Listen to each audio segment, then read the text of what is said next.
누가복음 17장 1절 2절에 실족해 하는 일에 대해서 말씀하셨는데, 이는 구원받은 형제를 실족해 하는 일을 말씀하신 것인가요? 찾아봅시다. 누가복음 17장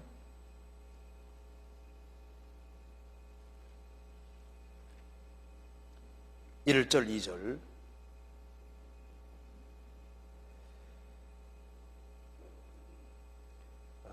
예수께서 제자들에게 이르시되 실족해 하는 것이 없을 수는 없으나 있게 하는 자에게는 화로다.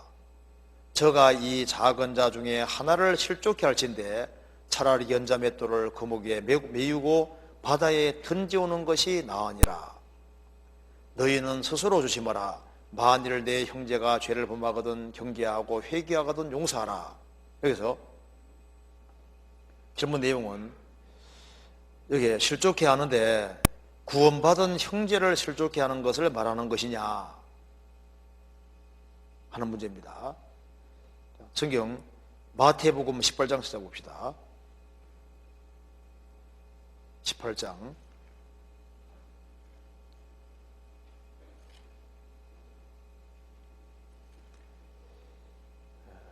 6절입니다.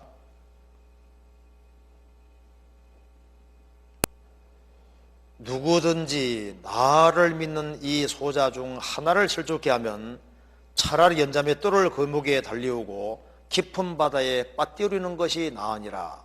실족해 하는 일들이 있음을 인하여 세상에 화가 있도다. 실족해 하는 일이 없을 수는 없으나 실족해 하는 그 사람에게는 화가 있도다. 만일 내 손이나 내 말이 너를 범죄케 하거든 찍어내버리라. 불구자나 절뚝발이로 영생에 들어가는 것이 두 손과 두 발을 가지고 영원한 불에 던져 나으니라.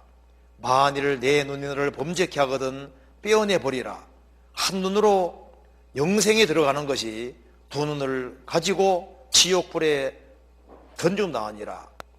삼가 이 소자 중에 하나도 업신여기지 말라. 너희에게 말하노니 저희 천사들이 하늘에서 하늘에 계신 내 아버지 얼굴을 항상 비옵느니라.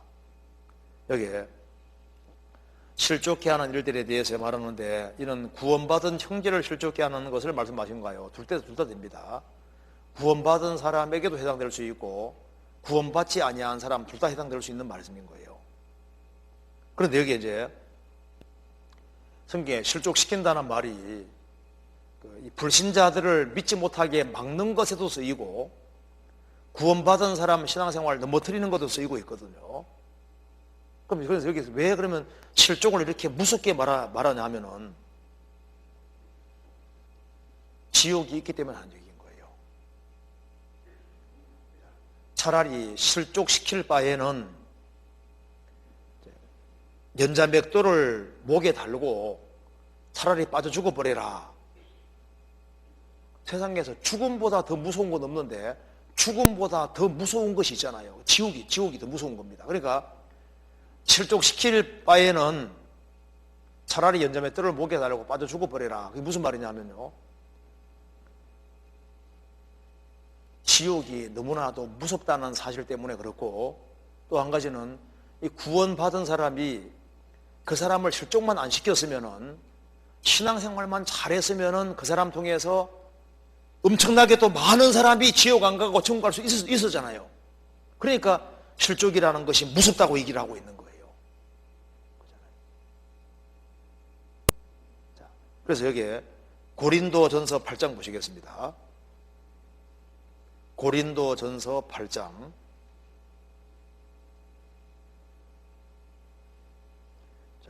9절에 보시겠습니다. 9절에 같이 읽어보겠습니다. 그런즉 너희 자유함이 약한 자들에게 거치는 것이 되지 않도록 조심하라.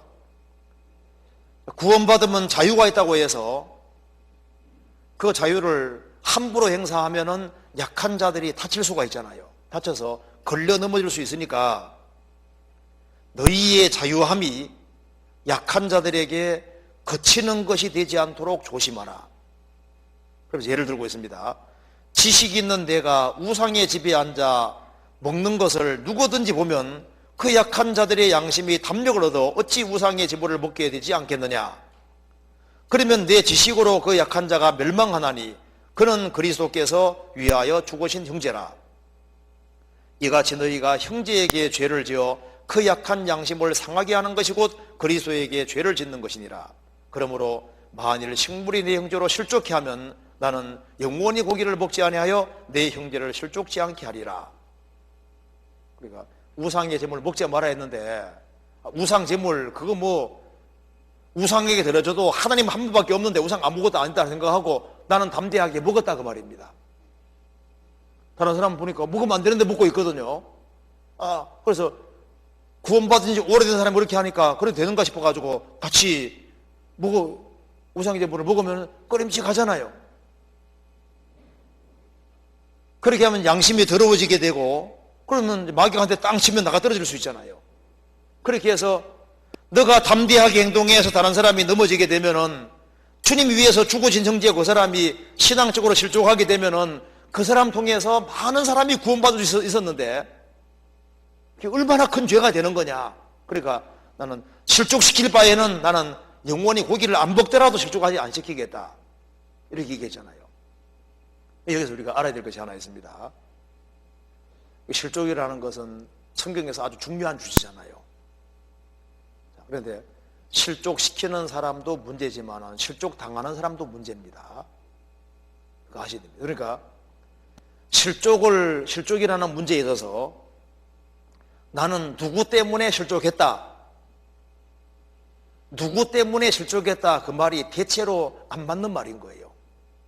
왜냐하면은 그 사람이 신앙생활을 정말 바르게 할 마음을 가지고 있으면은 주님께서 그 사람을 이렇게 세워주시거든요. 그렇잖아요.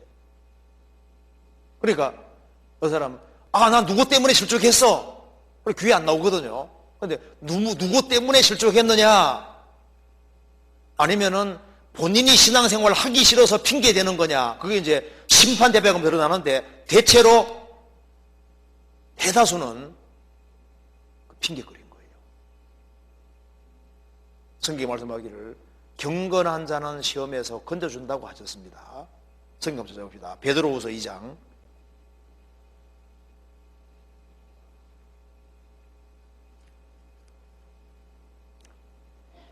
베드로후서 2장 9절입니다. 같이 읽어보겠습니다. 주께서 경건한 자는 시험에서 건지시고 불의한 자는 형벌 아래 두어 심판날까지 지키시며, 주께서 경건한 자는 시험에서 건져주십니다. 신앙생활 바르게 하려고 하는 사람에 대해서는 주님께서 그 사람이 실족하지 않도록 도와주셔요. 그는 넘어지지만 아주 엎드러지지 않습니다. 시편 37편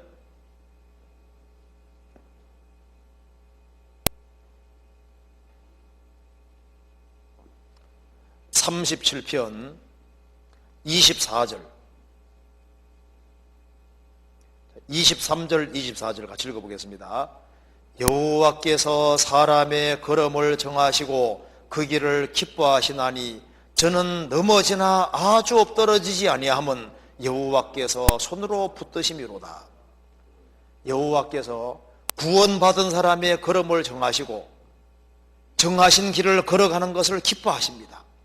저는 넘어질 수 있잖아요. 환경 때문에 넘어질 수도 있고 상처받아 넘어질 수도 있고, 그렇지만은 아주 엎드러지지 않는 것은 여호와께서 손으로 붙드심이로다.